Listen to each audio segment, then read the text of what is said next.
So what I want to talk about now is, so the Simply Supreme region of Supreme Lending, right? We provide a lot of value to the loan officers and the realtor partners that we work with. And so one of the things that I wanted to go over is a cost of waiting analysis. And so if you have buyers right now that are giving you the objection that interest rates are too high and they want to wait for a lower interest rate, here's a possible solution that you could present to them.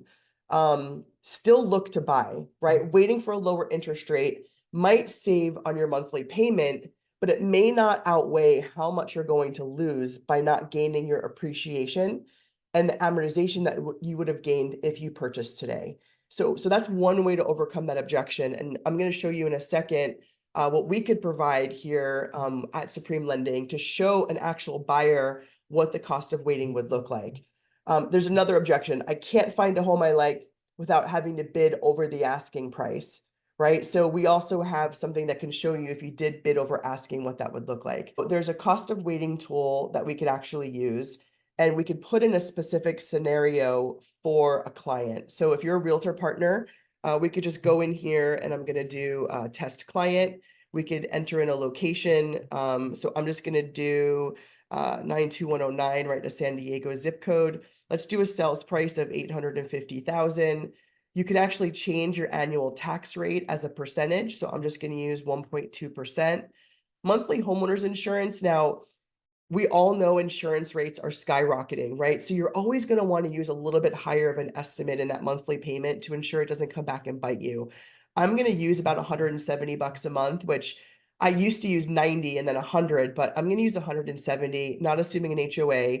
It's actually going to tell you your appreciation calculation, whether you're going to use forecast or historical. I'm going to go more conservative and use forecast. I'm going to hit next. So we could do a loan name. Again, I'm going to do test borrower.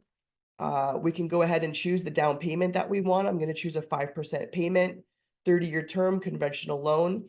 Rates, I'm just going to use 7.5% because that's what we're hearing right now where rates are at. I'm going to do I'm actually do 0 points just for the sake. Monthly mortgage insurance, it's going to factor it for me. Estimated closing costs. So closing costs and prepaid and escrows are two different things. Closing costs, people usually say assume about 2% of the sales price of the home. So that would be about 16,000, but I'm also going to assume my prepaids in that. So I'm going to do 12,000 in closing costs, prepaids about 4,000, and I'm going to hit next. What that's going to be able to show is the cost of waiting. So here's what's going to show someone the appreciation, the amortization, and the cost of waiting could equate to over $50,000 that you could have earned in amortization and appreciation. So if you're a real estate agent or if you're a loan officer and you're having this battle about rate objections, this is great for us to be able to provide to you. It can be co-branded, and you can go ahead and show this report, show the estimated home value appreciation for someone, and then what their net cost of waiting is, depending on how long that they wait. If they wait 6 months, if they wait a year, if they wait 2 years, and it'll even show you here in the cost of waiting, what if rates drop to 7% or 6.5%, right? That's great, but then what does that mean? We could look to refinance you. So not only are you gaining appreciation over that time that you're waiting, but then we could look to refinance you and drop your rate, but you've already gained that appreciation instead of waiting. So I love to show people that tool. The other thing that I wanted to go ahead and show really quick is a buy versus rent analysis. So that's usually an objection. I'm just going to keep renting, right? Why would I buy when I could rent? My rent payment is cheaper. So buying a home, you won't likely get the same size or quality of home for the rent payment that you're making versus owning the home. And honestly, rents are going up about an average of 4% across the country each year, which you can see from my screen. So you have to anticipate your rent going up on average across the country 4% per year. At some point, your rent payment will become higher than your mortgage payment. And when you're renting, you're not paying your own mortgage, right? You're not gaining that appreciation.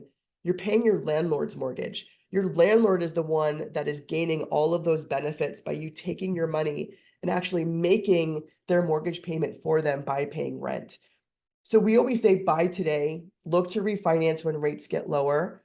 And so there is also a rent versus buy analysis that we could do for your client. And again, this is great to show someone if they're currently renting, would it make sense for them to buy now? So again, we're just gonna do test client. And I'm gonna do San Diego. Let's do a value. I mean, there are some condos out here that we could still get, right? So let's do 650. And again, this is something interactive that you could do. So let's say it's gonna assume rent of 33.29, and it's gonna tell you, right, the net gain by buying a home, and then how long it would take for you in order to see that gain from renting. So of course, because your mortgage payment's gonna be higher in the beginning and you're gonna have closing costs, you may not see that value or benefit in the first few years. But you could see, year 9, you're net gaining by buying a home over $220,000. That's how people build wealth through real estate, is they make the sacrifice of a larger monthly payment going from renting to buying, and then they earn appreciation over the life of the loan. And then when rates drop, they look to refinance because they have the equity to do so. So again, these are just some really cool tools that we could do here at Supreme Lending for our realtor partners. The loan officers can do that as well. And the last thing that I'm going to go over really quick, you probably heard the term buy down, right? 3-2-1 buy down, 3-2-1 buy down, 1-0 buy down.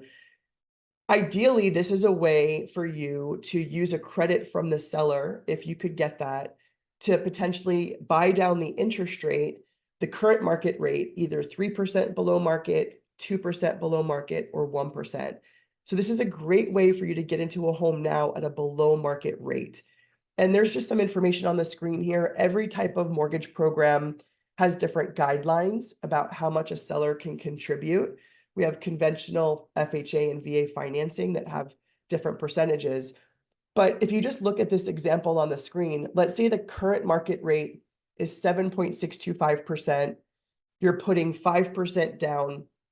You can see on the bottom here, year 1, you can get a 2% drop in your interest rate. It'll drop to 5.625%.